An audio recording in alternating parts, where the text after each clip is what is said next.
Hey, today I'm going to speak about the book I Want to Die, but I Want to Eat Tteokbokki.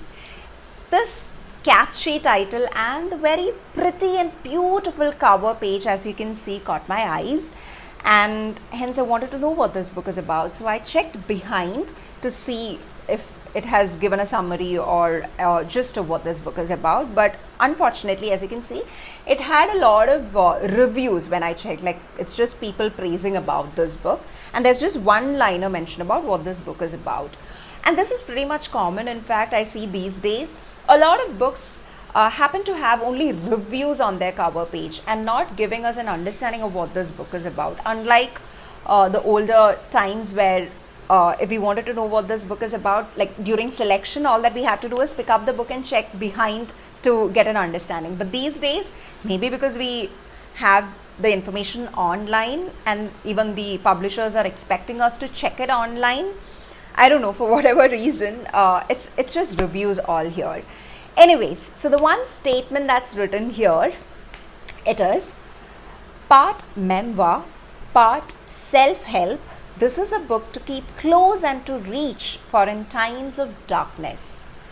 So that sounded pretty much intriguing, and hence I checked inside and saw that these are a lot of conversations between a psychiatrist and the author herself. Like, the entire book is conversation between psychiatrist and the author. So then I thought, okay, this is a book that I definitely need to pick up and read.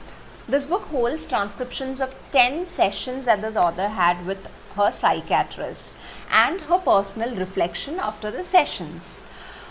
This book is very popular and widely accepted. So this book holds personal experiences of the author with the psychiatrist, and that too in the rawest form. With all due respect to the author's experiences, I found this book very shallow and unbelievably boring. Initially, when I had picked up this book, I thought I'll be very much empathetic towards the character. But tagging a lot of characteristics to depression while they are actually not, and diluting the subject, is very wrong. Like, just because you have certain character and you have depression, you're just tagging with this character is also because I have depression is not right.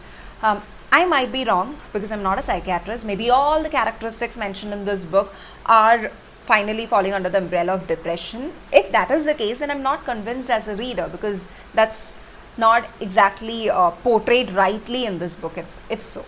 One of the reviews written behind the cover page, I'll just read it out. It's written, "This book felt like a hug, like a pat on the back, and says, you're doing fine, you're okay, and even if you're not, you'll be someday."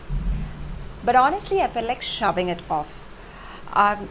It's difficult to pass judgment on someone else's life because this book is ultimately personal experiences of the author.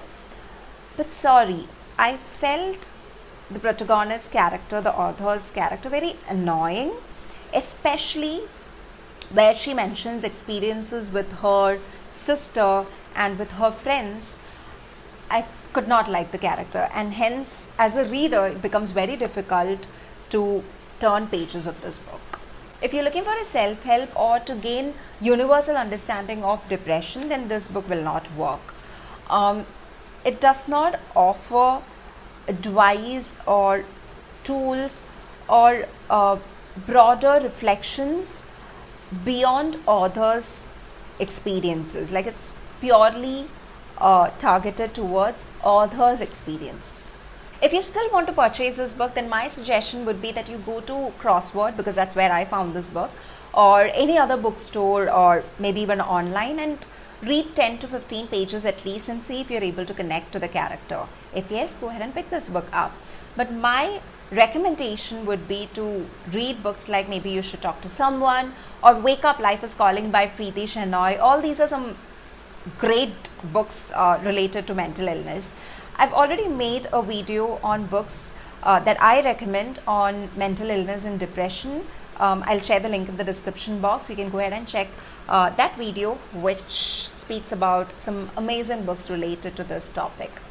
With that, this is me, Nivya, signing off. Keep reading a lot of books. Bye. Take care. Happy reading.